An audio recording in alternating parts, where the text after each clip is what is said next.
70 साल की उम्र में जहां आम तौर पर लोग नौकरी से अवकाश लेकर अपने घर को देखते हैं, परिवार को देखते हैं, नाती पोते को देखते हैं, उसी उम्र में आप परिवार के साथ साथ नाती पोते के साथ साथ आप अभिनय करते हैं, नाटक में भाग लेते हैं।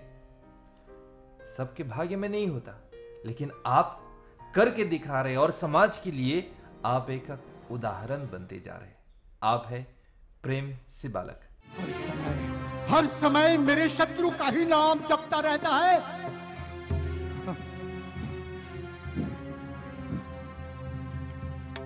भैया, आपने इसे मारने का भरसक प्रयास किया, पर इसका भगवान हर बार इसकी रक्षा कर लेता है। याद है, आपने इसे पहाड़ों से फेंकवाया था, भूखा शेर भी इसका कुछ नहीं बिगाड़ सका। पता नहीं कैसे ये हर बार बच जाता। पर अब की बार नहीं, अब की बार नहीं अमेरिका, बहुत हो चुका है, अब ये बहुत हो चुका है। 70 साल की उम्र में अभी तक नाटक में रुचि, अभी तक आप मतलब अभिनय में आप अभी तक जवान है कह सकते हैं। परिवार के बारे में बात हो रही है, तो चलिए थोड़ा सा अपने परिवार के बारे में बताइए। देखिए, क्या है कि मैं एक गरीब परिवार से हूँ। हम पहले त्रियुले रहते थे। मेरी माँ, मेरे पिताजी तो गुजर चुके हैं अब। वो एक बस ड्राइवर थे, माँ गृहिणी थी और गाय पालती थी, बकरियाँ पालती थी, क्योंकि गरीबी के कारण बहुत मुश्किल था जीवन। लेकिन फिर भी हम खुश थे। हम 9 बच्चे थे, माँ बाप के, मतलब कि 4 बहनें और 5 भाई।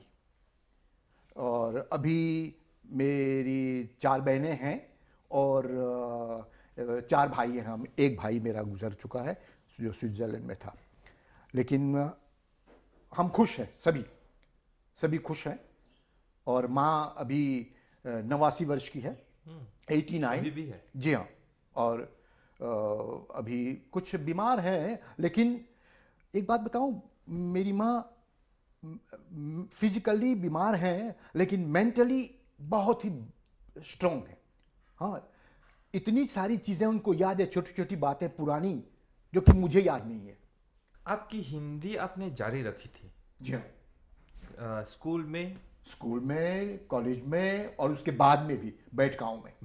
जी, बैठगांव में बहुत सालों तक मैं नौकरी से लौटने के बाद मैं शामकालिक पाठशालाओं में जाता था।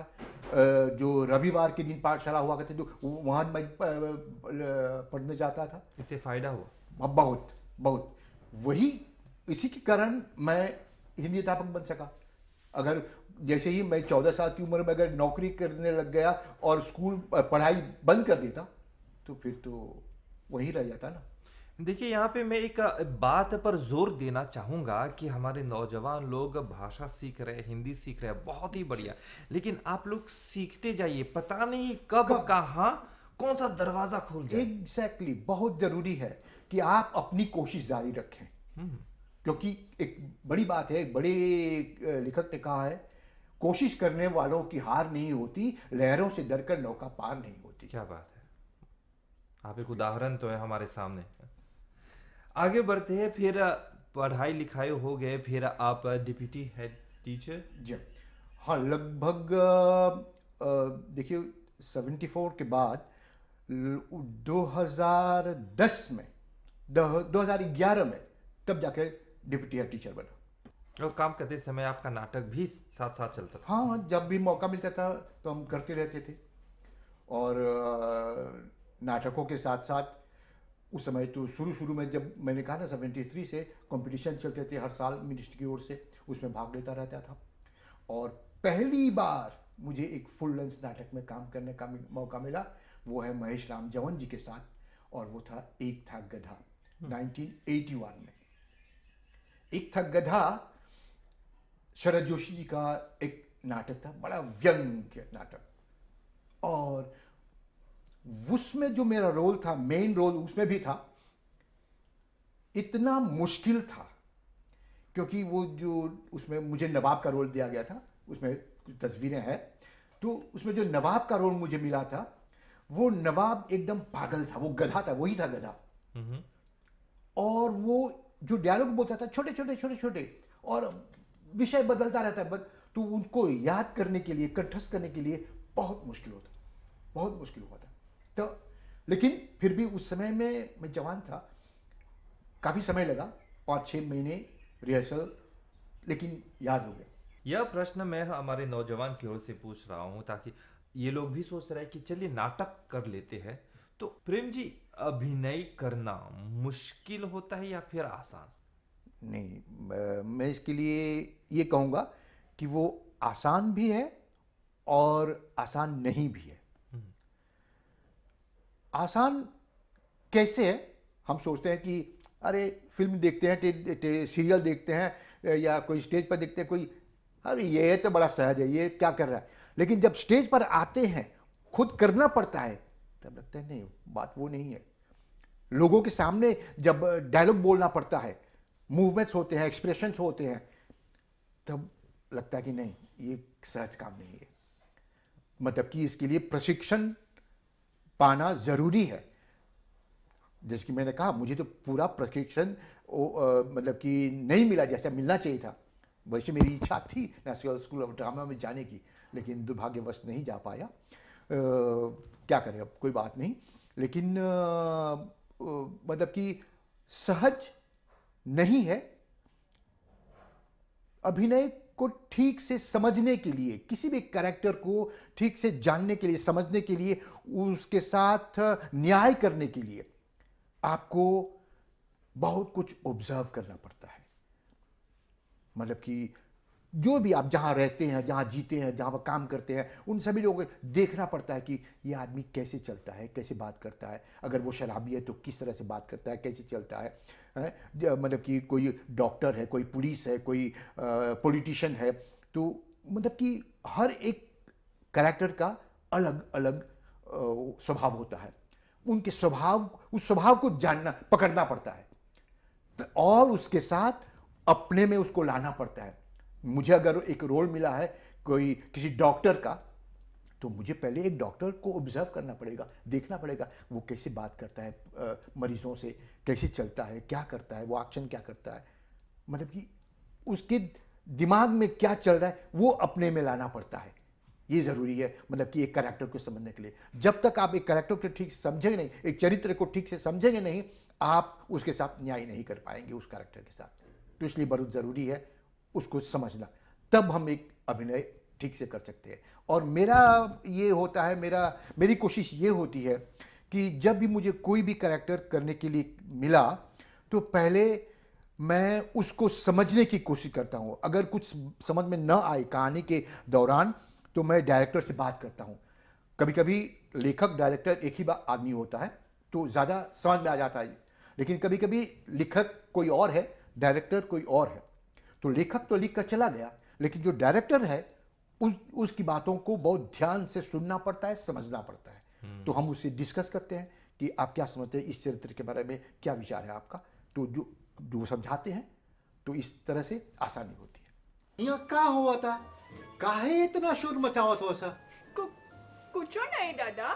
का कुछो नहीं दादा, ये हमके मारा था, नहीं बोलले कि हम लेसों से भाग के छोकरा से मिलने जाएला। देव बेटा, ऐसे बोले हम तो एकर से मजाक करत रहनी। पर बेटा, झूठ बोलल पाप है। झूठ? पर दादा, एकर से आदमी के काम निकल जाए, इनमें का बुराई बा? अवश्य हमारे संगे तो लोग कुछ सिखावब। अवश्य का तू लोग महात्मा गांधी के बारे में कबू सुन ले हो सर? हाँ, याद बा। स्कूल में बहन जी ओकर पर बात कर ले रहल। उही जौन धोती और एगो चादर ओढ़त रहल, उ तो बहुते दुबला पतला रहल ना।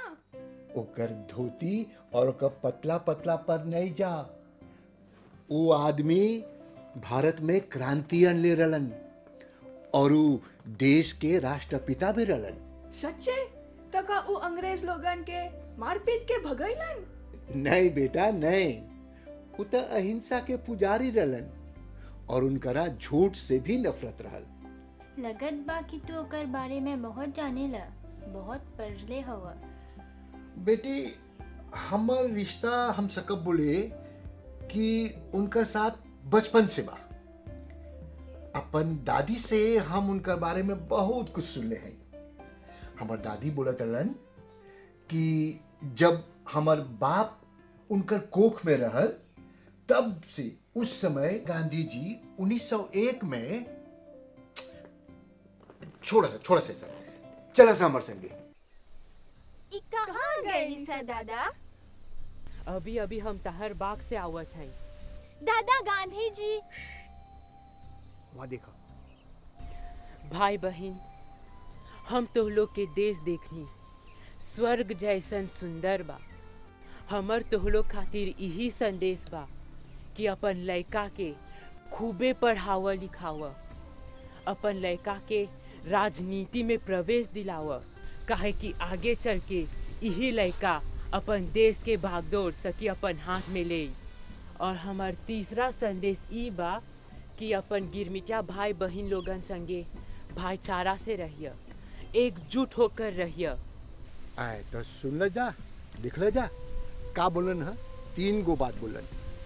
पहला तो चाहेला शिक्षा, दूसरा चाहेला राजनीति में भाग ले के, और तीसरा बोलन है चाहेला एकता।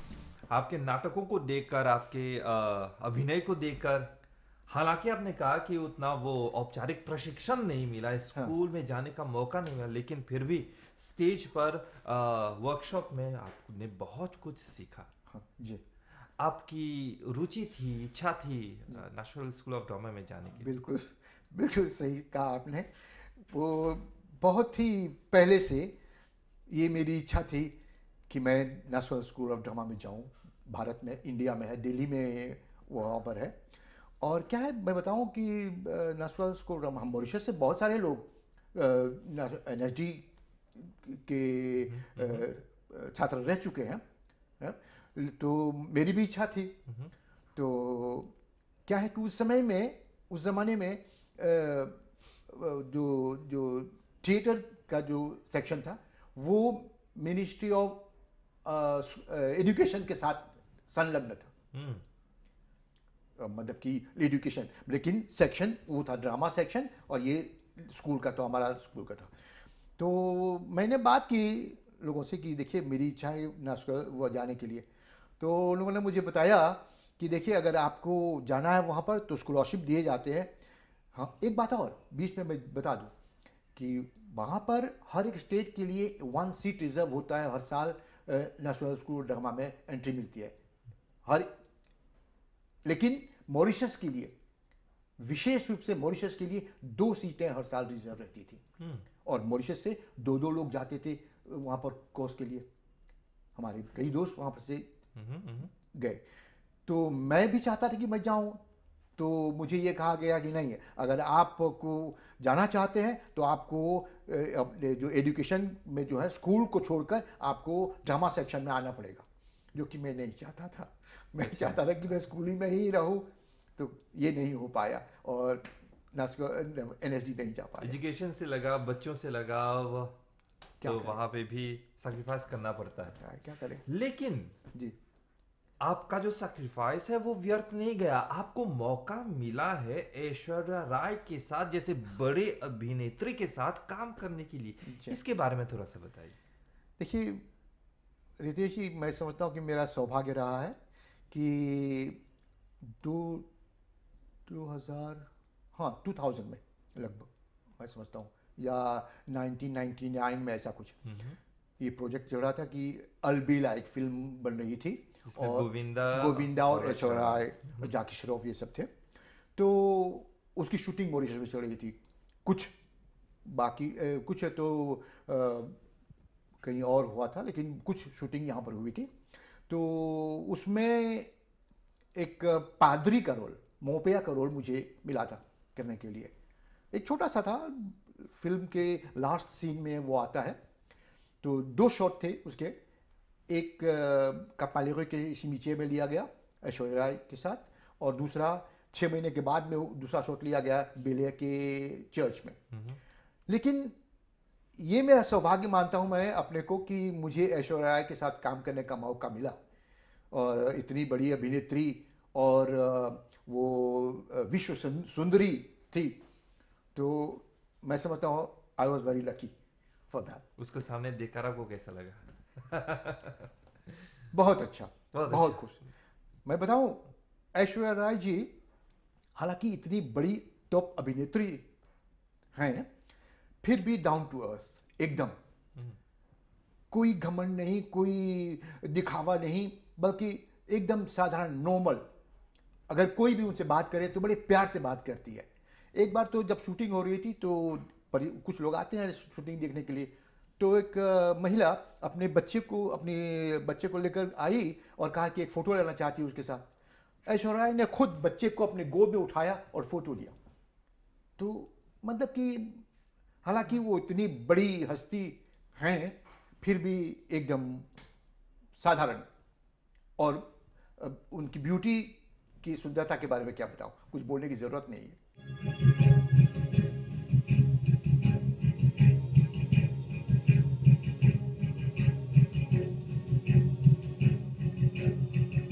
तुमने जाने क्यों दिया? Bye bye bye time to tell her that I would be dead. मैं लेट हो जाऊंगा।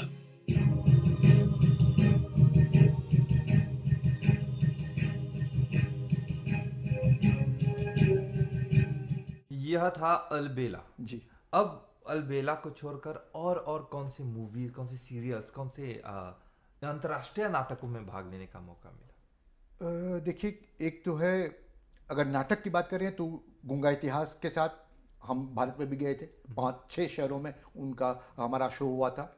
बॉम्बे, दिल्ली, पटना, बनारस, भोपाल, लखनऊ, इन सभी जगहों पर। फिर इसके बाद में हम फिर गए थे एक नाटक को लेकर, बलिदान का भी कई, बाराबंकी में, बनारस और फिर दिल्ली में और कई शहरों में हमारे वो शो हुए थे। और फिर उधर अगर देखें सीरियल, तो टीवी सीरियल फिर से और एक बार अभिमन्यु जी के साथ नया आयाम जो चल रहा था 2006 और 7 में, जिसमें अभिमन्यु जी उनके लेखक थे और निर्देशक भी थे, और साथ में विक्रम जुतन जी भी आए, उन्होंने भी उसमें डायरेक्शन किया। और लगभग 26 एपिसोड का जो था, उसमें से लगभग 12-15 एपिसोड में मैंने काम किए हैं उसमें, और तरह तरह के रोल। ये मुझे मौका मिला। फिर इससे पहले मैं बताऊं, एक रोमेश शर्मा जी का एक सीरियल था सेलावी, उसमें भी मुझे एक छोटा सा रोल मिला था, उसमें मैंने काम किया। और अभी एक एपिसोड का एक प्रोग्राम, एक नाटक हुआ था, टीवी प्ले वियोलेंस डोमेस्टिक पर, लेस्पोर, जिसमें मिस लिन जिवाल के साथ मैंने काम किया था। हाँ। और अभी 2-3 महीने पहले मुझे एक जर्मन सीरियल, टीवी सीरियल में एक छोटा सा रोल मुझे मिला करने के लिए। और मुझे जो मतलब कि जो अनुभव प्राप्त हुआ, वो मेरे लिए बड़ी बात है। किस तरह से जो काम करते हैं जो पूरी टीम, ये बहुत कुछ सीखने को मौका मिला वहाँ पर। और फिर अभी एक फिल्म बनी थी 2-3 साल पहले, प्रिजन ऑफ पैराडाइज, उसमें मैं सिर्फ एक फिगुरा था, लेकिन वहाँ भी मतलब कि मैं इसलिए कर लेता था, हालांकि छोटा सा रोल होता है, लेकिन मैं कर लेता हूँ ताकि, क्योंकि कुछ सीखने का मौका मिलता है। सीखने का मौका कभी जाने नहीं देना चाहिए। और फिर अभी एक तो आप जानते ही, अभी हाल ही में 2019 में एक फिल्म बनी है साज पर, सरन्यू जगन्नाथ पर। दुर्भाग्यवश कोविड की वजह से अभी तक रिलीज नहीं हुई, और दुर्भाग्यवश सरन्यू जगन्नाथ जी भी गुजर गए। लेकिन मैं समझता हूँ अब हाल बाद में रिलीज हो जाएगी। उसमें मुझे सरन्यू जगन्नाथ के पिताजी का रोल मुझे मिला था। ये मुझे मौका मिला सदा राजा जी के डायरेक्शन में। जी हाँ। तो ये कुछ फिल्मों के बारे में, ये मेरा नाटक, सीरियल्स टीवी और सीरियल्स। फिल्म। मतलब आप एक स्थानीय कलाकार जो अंतर्राष्ट्रीय काम करते हैं। जैसे मौका मिलता है, ये बड़ा सौभाग्य है मेरा, मैं समझता हूँ मेरा सौभाग्य है। गुरु जी, जाने से पहले भी कार्यक्रम के अंत तक आ गए हैं, बहुत कुछ सीखने को मिला है आपकी जीवन से, आपके अनुभव से, आपके नाटकों से। फिर भी इस उम्र में अभी तक सक्रिय है आप। मैं कहना तो ये चाहूँगा, कभी कभी अंदर में कहीं पर कोई इच्छा होती है, हालांकि अब अभी स्वास्थ्य कुछ कभी कभी ठीक नहीं रहता है, लेकिन मैं समझता हूँ कि मेरी इच्छा कहीं पर है कि अगर मेरी मृत्यु हो तो अगर स्टेज पर हो तो कितना अच्छा होगा। ये ऐसी इच्छा आपने मांग ली है कि हम ये भी नहीं कह सकते कि आपकी इच्छा पूर्ण हो या नहीं, क्योंकि ये नहीं चाहते कि आप जाए, लेकिन नहीं, फिर भी जाना तो पड़ेगा, लेकिन मेरी कहीं ना कहीं कोने में एक इच्छा है कि अगर नाटक करते समय या कोई भी एक्टिंग करते समय अगर जाना हो तो कितना बड़ा सौभाग्य होगा। जाने की बात हो रही है तो जाने का समय भी आ गया है, लेकिन जाने से पहले आपका कोई भी नाटक का एक सुंदर डायलॉग हमारे दर्शकों को आप सुना सकते हैं। जीवन की सबसे बड़ी सच्चाई है बुढ़ापा। आप माने या ना माने, प्रायः सभी लोगों को इस रास्ते से गुजरना पड़ता है। हमारे बुजुर्ग तो हमारे लिए भगवान की तरह होते हैं, हमें तो उनकी पूजा करनी चाहिए, रात दिन उनकी सेवा करनी चाहिए, ताकि हम उनको जुड़ा सके, उनका आशीर्वाद पा सके। उन्होंने जो कुछ भी किया है हमारे लिए वो बहुत है, पर बदले में हम उन्हें दुत्कार के अलावा और क्या देते हैं। बहुत कम ऐसे घर हैं दोस्तों जहां उनके साथ आदमी जैसा सुलूक किया जाता है। उनके प्रति हमें अपना रवैया बदलना होगा ताकि वे अपने जीवन के बचे कुचे दिन खुशी खुशी जी सके। अरे इस उम्र में उन्हें और क्या चाहिए? बच्चों का प्यार दुलार, बाकी तो सब कुछ है उनके पास। नौकरी का पेंशन, बुढ़ापे का पेंशन, और जो कि आजकल काफी मोटी रकम होती है। और फिर खर्च के नाम पर क्या है? कुछ दवा दारू, कुछ कपड़े, बाकी पैसे तो वे संजो कर रखते हैं ना। किसके लिए? हां, एक कमजोरी जरूर है उनमें, और वो ये है कि वे थोड़े गुमान वाले, थोड़े स्वाभिमानी होते हैं कि पैसे दिए बगैर वो बेटे के यहां खाना नहीं खाते हैं। दर्शकों, घर में जब बच्चा जन्म लेता है तो दादी दाई का काम करती है, बच्चे की मालिश करती है दादी, घरेलू दवा दारू तैयार करती है दादी। पर हम प्रायः उनके इन एहसानों को भूल जाते हैं।